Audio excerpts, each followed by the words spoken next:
Muy buenas a todos y bienvenidos una vez más a mi canal. Yo soy Chelo y esto es Moonlight Books. Y en el vídeo de hoy toca reseña y vengo a hablaros de El hambre de Alma Katsu, que es una novela que leí en febrero junto con Nerea Bosch. Es una novela que coge uno de los episodios más terroríficos de la historia norteamericana y le da un giro sobrenatural. Vamos allá, directamente, no quiero spoilear nada.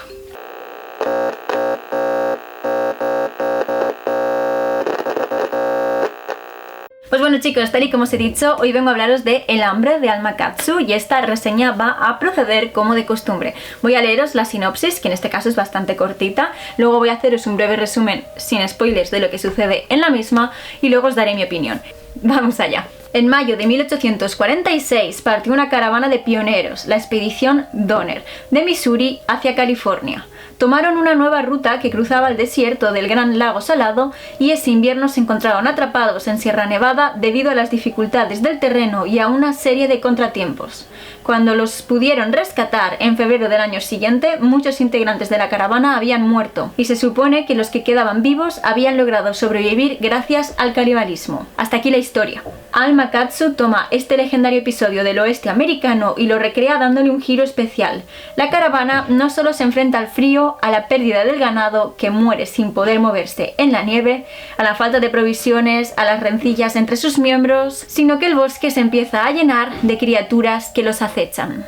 En esta novela seguimos, realmente son dos caravanas distintas que se acaban uniendo y deciden avanzar juntos. Y el que está como un poco al mando, podríamos considerar el jefe de la expedición, ha escuchado que hay un hombre que conoce una ruta nueva que atraviesa cierto bosque y las montañas y que se llega antes. Total que deciden seguir esa ruta. Pero cuando llegan al fuerte, el hombre que los iba a guiar ya ha partido. Así que en vez de seguir la ruta establecida, deciden seguir adelante por ese camino sin su guía.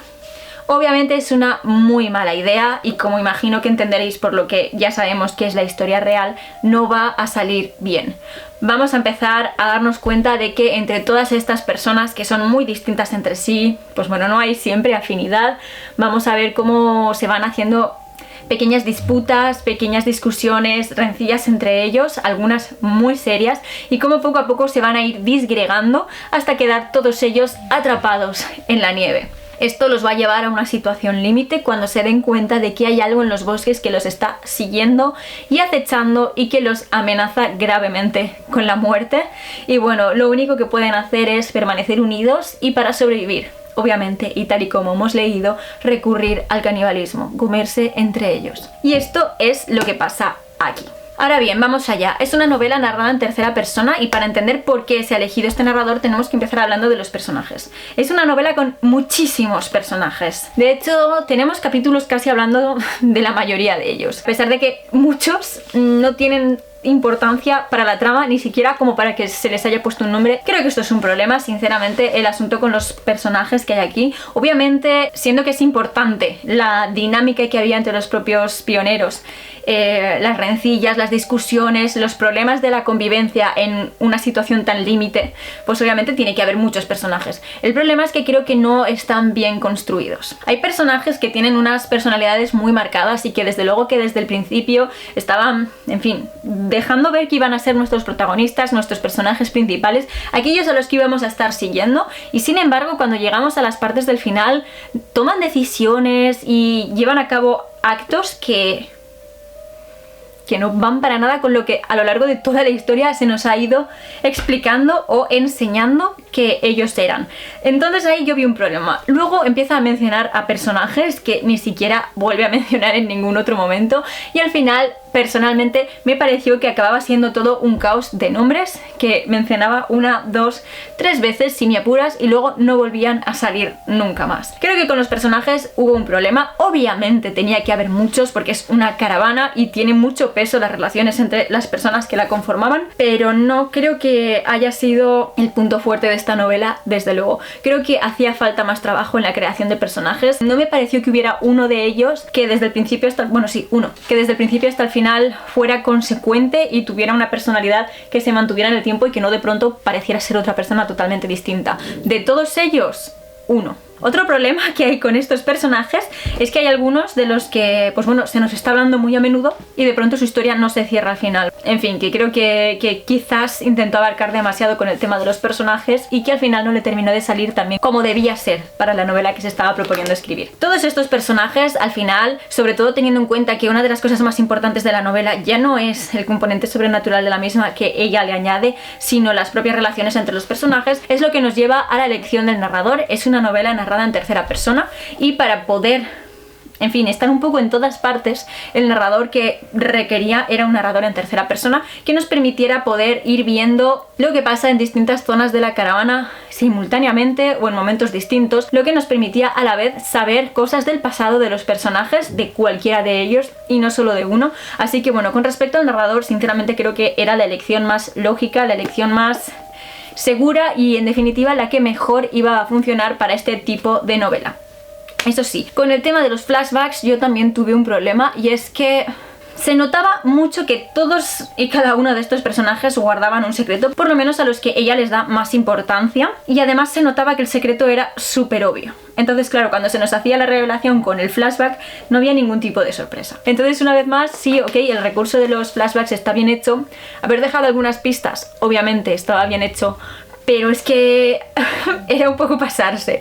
Entonces tampoco tuvo el componente de sorpresa. Con respecto a este punto sobrenatural, a mí se me quedó corto. O sea, me parecía que la idea era brillante. Bueno, una vez más, en Norteamérica, pues tienen mucho peso todas estas leyendas de los indios americanos, ¿no?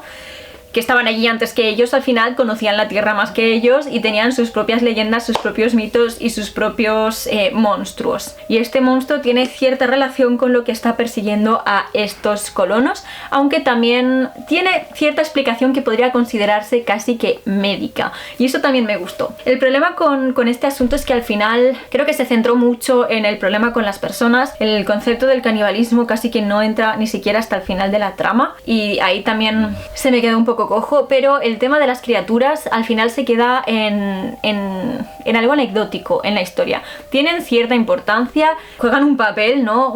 Crucial para la vida de algunos de ellos, pero yo pensaba que no sé, que íbamos a saber más de ellas, que íbamos a tener un poquito más de información sobre todo este asunto, y que en definitiva, ya que estamos cogiendo una historia real, en vez de crear tanto drama entre personajes y inventarnos cosas que realmente no sabemos si estaban pasando, que es lo que hace aquí, pues vamos a meternos realmente en la parte más fantasiosa de la historia, que puede ser el tema de las criaturas. Y si no, pues habernos metido de lleno en el concepto del canibalismo, que a fin de cuentas es lo terrorífico de la historia real. La cuestión es que, a pesar de que me parece que la historia tenía una muy buena base, no creo que haya estado todo lo bien ejecutada que a mí me habría gustado.